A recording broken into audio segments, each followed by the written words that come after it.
هاي يا جدعان، بقالي 3 شهور ونص او 4 شهور تقريبا ما اتمرنتش. دلوقتي حالا هعمل اول تمرينة كور بعد انقطاع 3 شهور ونص.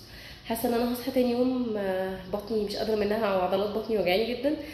بس يلا بقى، هو شقه ومكتوب علينا، يلا بينا. حزينه وزعلانه ومكتئبه ان انا بقالي كتير قوي ما اتمرنتش، بس يعني بتحصل محدش بيفضل طول عمره يتمرن باستمرار، اكيد في ظروف بتحصل في نص الايام وبنضطر نقعد. المهم ان انا وانا بتمرن التمرينه دي انا اكتشفت ان انا مستواي راجع وقت طويل قوي قدام، لان انا مش بس ما كنتش بتمرن، لا انا كمان كان حركتي قليله وما كنتش بتحرك كتير، فحاسه اني تقيله تقل رهيب. اسهل التمارين عليا ما بقتش قادره اعمل نص العدات اللي انا كنت بعملها. يلا بينا يلا بينا.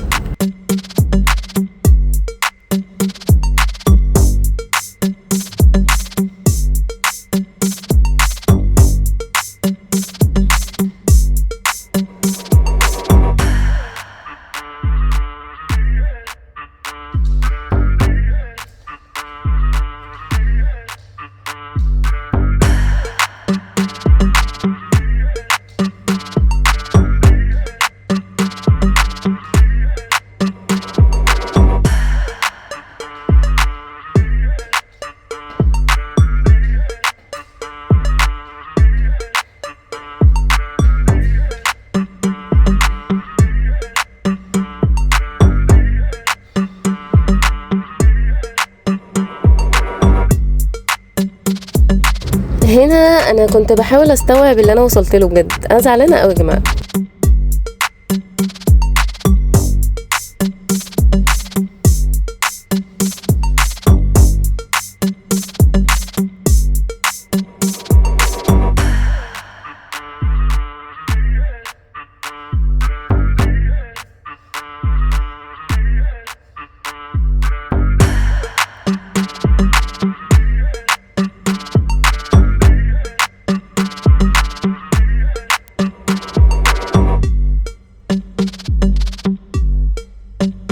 التمرين ده انا حرفيا كنت بعمله 50 عده متواصل، دلوقتي انا مش قادره اعمل 10 عدات ورا بعض حرفيا. فالمهم بعيدا بقى عن مستواي اللي راجع ورا ووزني اللي زاد، انا معاكم واحده واحده كده كل يوم هقول لكم نعمل ايه بالتفصيل عشان نرجع زي ما كنا الاول.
طيب الاربع تمارين دول هيتعملوا بنظام السيركت. يعني ايه سيركت؟ يعني هنعمل الاربع تمارين دول وهنريح دقيقه ونكررهم ونريح دقيقه ونكررهم وهكذا. انا هعملهم 3 مرات، يعني انا خلصتهم دلوقتي هريح بقى دقيقه وهكررهم تاني، وبعد كده هريح دقيقه وهكررهم تاني. اتفقنا؟ وبعد كده هطلع على التريدميل من 20 ل 45 دقيقه على قد ما. لسه ما وصلكيش دايت اخر 10 ايام في رمضان؟ سيبي كومنت عشان ابعتهولك.